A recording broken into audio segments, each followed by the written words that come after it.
झंझट करें। और आज केपी मेरी एक हैप्पी जर्नलिस्ट है, वो खुश है कि ये झंझट शुरू हो गई है। आपने कैसे प्रेडिक्ट कर लिया था? मैंने आपका आर्टिकल पढ़ा था, इसीलिए आज आपको तकलीफ दी रात में। आपको कैसे एहसास था कि ये लोग झंझट कर लेंगे?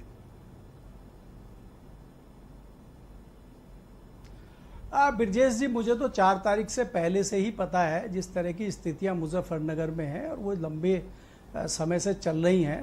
ठाकुरों की पंचायत जिस तरीके से हो रही थी, संजीव बालियान का जिस तरह से स्थानीय लेवल पे जो है विरोध हो रहा था, तो हमें तो इस चीज़ का आइडिया था।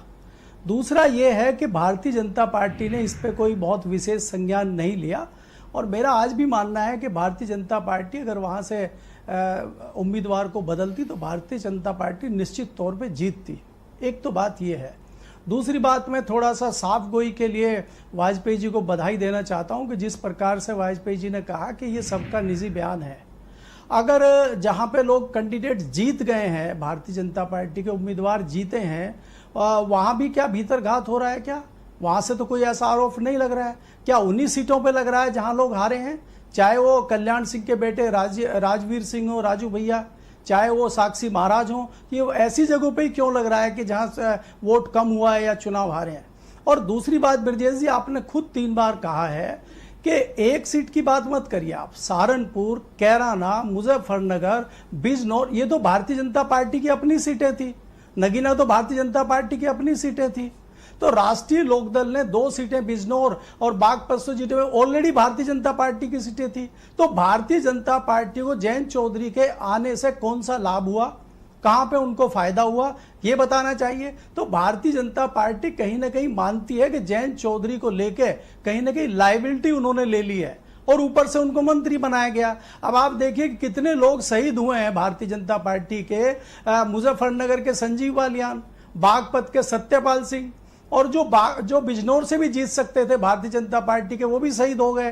कैराना वाले शहीद हो गए, और अभी शहीद होंगे। आपके जो प्रदेश अध्यक्ष हैं जाट समुदाय से, वो बहुत अच्छा रिजल्ट नहीं दे पाए, वो भी शहीद होंगे। तो भारतीय जनता पार्टी को कौन सा फायदा हुआ राष्ट्रीय लोकदल के साथ आने से? हाँ, राष्ट्रीय लोकदल को बहुत अच्छा फायदा अगर हुआ। साथ नहीं आते तो हो सकता है कि पॉलिटिकल कैजुअलिटी पश्चिम उत्तर प्रदेश में बीजेपी की और बड़ी होती, नुकसान ज्यादा होता। आरएलडी को साथ लेने से हो सकता है जितना नुकसान हुआ उतने ही ठीक, उतने से ही बच गए। ये भी तो एक फैक्टर हो सकता है। ब्रजेश जी देखिए, ऐसा है कि हो सकता है ये बात भी हो जाए, लेकिन इतना बड़ा नुकसान भारतीय जनता पार्टी को वेस्टर्न यूपी में होता मैं नहीं मानता हूं, क्योंकि आपके सामने है, चाहे वो कैराना हो, चाहे वो बिजनौर हो, चाहे वो नगीना हो, ये भारतीय जनता पार्टी की अपनी सीटें रही हैं। बिजनौर पे भारतीय जनता पार्टी की अपनी सीट रही है पहले। तो आप संगीत सोम के इस स्टेटमेंट पर सहमत हैं कि आरएलडी के साथ गठबंधन करने से बीजेपी को नुकसान हुआ है? आप एग्री करते हैं? देखिए, संगीत सोम का और संजीव बालियान का जो निजी मामला है, उस पर बहुत ज़्यादा उन्होंने इस तरह के बयान दिए हैं, लेकिन इसका गुनाभाग करना कि भारतीय जनता पार्टी के साथ जाने से राष्ट्रीय लोकदल का उनकी नज़र में कितना फ़ायदा हुआ, कितना नुकसान हुआ, वो उनकी अपनी सोच है। लेकिन मैंने मोटा मोटी आपको कह दिया है कि भारतीय जनता पार्टी को राष्ट्रीय लोकदल के साथ जाने से कोई बहुत ज़्यादा फ़ायदा मुझे नहीं लगता।